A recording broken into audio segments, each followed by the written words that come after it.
Tech & Co ce soir sur l'intelligence artificielle, comment éviter la fuite des talents, comment donc attirer les meilleurs en IA ou les garder en France.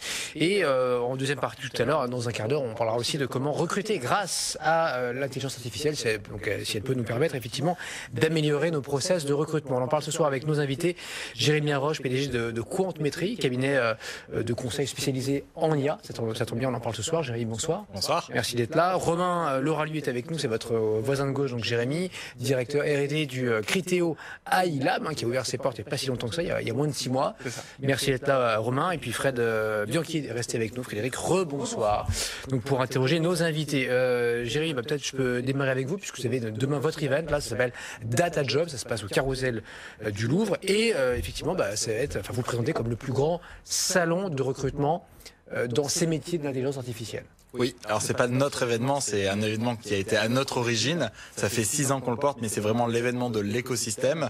Tout le monde y participe. On a la chance d'avoir cette année, à l'heure où je vous parle, déjà 6000 places de prise. Je pense pas qu'il y aura 6000 personnes, mais c'est pour dire à quel point il y a un engouement sur ces nouveaux métiers de la data. Il y a 80 entreprises qui recrutent. C'est l'ensemble de l'écosystème French Tech, Data, Intelligence Artificielle de tout Paris, de toute la France, qui se déplace demain donc au Carrousel du Louvre dès 8h30. Il y aura des centaines d'offres d'emploi.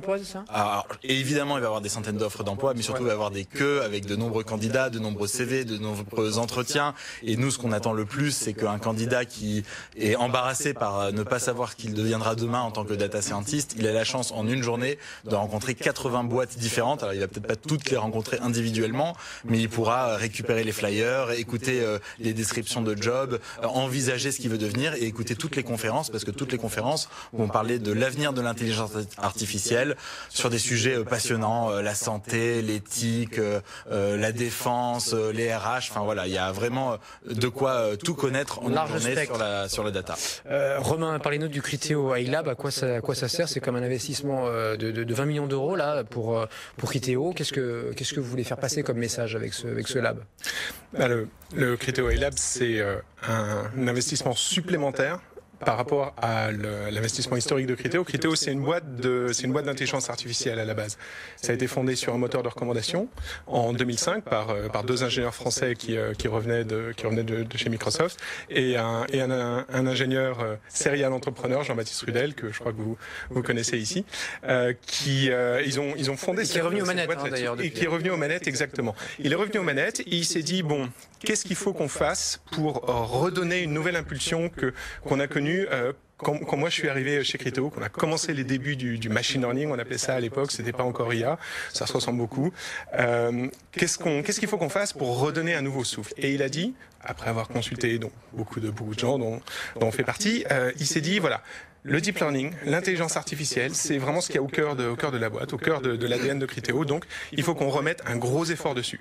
Et effectivement, il a sorti son chéquier pour ajouter quelques zéros. Alors peut-être pas quelques zéros, mais en tout cas, refaire un investissement supplémentaire en personnes, en matériel, en moyens divers, en collaboration avec l'académie. Tout ça, on a appelé ça Criteo AI Lab. On a pris une équipe de chercheurs, on a 35 chercheurs, et une équipe d'ingénieurs que je dirige. On a 35 ingénieurs, à peu près peut-être 37 aujourd'hui. Criteo, il faut le rappeler quand même, donc le ciblage publicitaire, on vous connaît tous, ou même si on vous connaît pas, parce que vous n'êtes pas destiné au grand public, vous avez déjà voilà, c'est du B2B, mais tout si, parce qu'in fine, c'est quand même nous que ça touche. Tout à fait. Je cherche, j'en sais rien, un Paris-Barcelone, 9 fois sur 10, faut pas dire plus, je n'achète pas ce Paris-Barcelone, et vous allez après me vendre des bannières au plus offrant pour me proposer, quand je serai sur d'autres sites, Darty, la Fnac, BFM, voilà, me proposer des offres sur du Paris-Barcelone. C'est voilà. Comme ça que ça marche. Alors, c'est tout à fait ça. On a réussi à comprendre qu'il y avait un intérêt sur ce Paris-Barcelone. On avait réussi à comprendre qu'il y avait, c'était le moment où vous étiez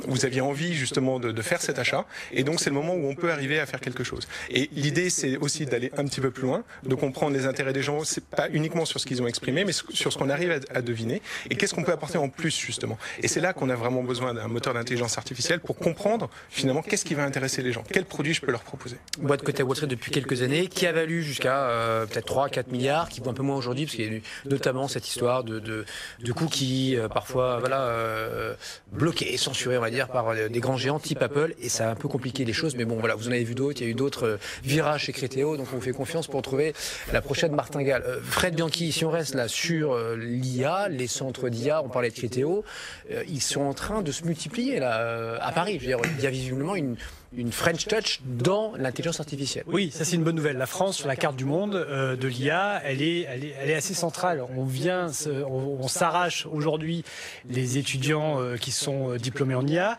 et les talents français sont évidemment chassés et vont travailler à San Francisco, à New York ou autre. Et c'est peut-être ça le problème aujourd'hui. C'est comment on fait pour attirer, pour garder ces talents-là. Alors pourquoi ils partent à l'étranger? Parce qu'ils sont très bien formés, mais ils sont très peu nombreux aussi. Je crois qu'il y a à peu près 600 diplômés par an d'un master, d'un des 18 masters d'IA en France, c'est très peu, 600 personnes qui arrivent sur le marché du travail alors que les startups explosent. Je crois qu'il y a en France aujourd'hui plus de 300 startups liées à l'IA, 300 startups, 600 diplômés, bon ben voilà, c'est pas facile, et évidemment ils partent. Donc il y a plus de postes que de candidats, quoi. Voilà, très peu de candidats, beaucoup de postes, évidemment les géants de la tech investissent énormément dans le privé, mais aussi dans le public. Juste un chiffre, la France essaie de mettre le paquet sur l'intelligence artificielle, hein. Macron il y a quelques mois a dit on va débloquer une enveloppe de 1,5 milliard d'euros sur le quinquennat. 1,5 milliard d'euros, ça peut paraître beaucoup. C'est beaucoup. Sur le quinquennat, la Chine, juste par un rapport chiffre, aux Chinois, c'est rien. La Chine, c'est 20 milliards par an. Par an, c'est pas sur le quinquennat. Hein. T'es dur. C'est 20 milliards par an que la Chine met sur la table. Donc, qu'est-ce qu'on peut faire? Alors, développer les formations pour qu'il y ait plus de monde, hein, évidemment. S'il y a plus de monde, il y aura plus de gens qui voudront rester en France. Donc ça, mais est-ce qu'il n'y a pas un problème de moyens? Est-ce qu'aujourd'hui, si je travaille à l'INRA et que je gagne 3 000 euros, et si Facebook m'appelle et qu'il m'en propose 15-20 000, est-ce que c'est pas tentant de partir chez Facebook ou chez Google? Bon, il y a beaucoup de questions là. Peut-être Romain pour les moyens d'abord. Ouais. Est-ce qu'on peut résister à ça, à cette avalanche d'argent que proposent aujourd'hui les GAFA? Alors, c'est une super question. Il y a un point qui est vraiment essentiel. C'est comme vous disiez, ce qui est critique, c'est la formation. En France, on a des super écoles d'ingénieurs, d'excellentes universités qui sont reconnues mondialement. C'est pas un hasard si Yann Lequin, qui est français, et le directeur de Facebook et Research. Je veux pas faire la pub pour la concurrence, mais on va en parler quand même. Donc on a vraiment de très bonne formation. Et ce qui est important, c'est comment est-ce qu'on fait, d'une part, pour garder les talents qui sortent de cette formation, mais aussi comment est-ce qu'on fait pour garder les enseignants. Parce que qui va continuer à enseigner l'IA si tous les profs partent justement, comme vous disiez, dans la Parce que c'est le cas, on débauche les profs, on débauche pas que les diplômés. C'est les profs, lorsque vous avez des compétences en IA en ce moment sur le marché, vous allez avoir votre messagerie pleine d'appels de tous les chasseurs de tête. Il y en aura probablement certains de chez Criteo, ça vous pouvez dire oui. Mais l'idée, voilà, vous êtes vraiment quelqu'un qui est très demandé. Ce qu'on a réussi à construire chez nous, c'est en particulier proposer des part-time, des temps partiels, pardon, à des profs justement pour qui continuent à enseigner justement. Et à publier aussi parce que c'est important. Alors nous on publie aussi, on publie énormément. On est un laboratoire de recherche, mais ce qui est absolument clé pour nous, pour la durabilité de l'écosystème, tu emploies ce mot-là et je pense que c'est vraiment essentiel de le considérer comme ça. Il faut qu'on garde des profs qui restent pertinents en termes scientifiques, qui continuent à se remettre à jour en permanence. L'IA, c'est un domaine qui évolue énormément et pour lequel il y a besoin de beaucoup de ressources, beaucoup de moyens. Donc un partenariat entre justement les labos académiques, les industriels, qui permettent d'avoir des problèmes à résoudre, des sujets de recherche intéressants, des données sur lesquelles ils peuvent travailler, des moyens, des puissances de calcul, et également, bien évidemment, des salaires qui sont compétitifs et qui leur permettent de rester en France, à enseigner dans les universités, à travailler avec nous. Je pense que c'est vraiment la clé de ce qui est vraiment au cœur de la construction d'un écosystème durable sur l'IA en France.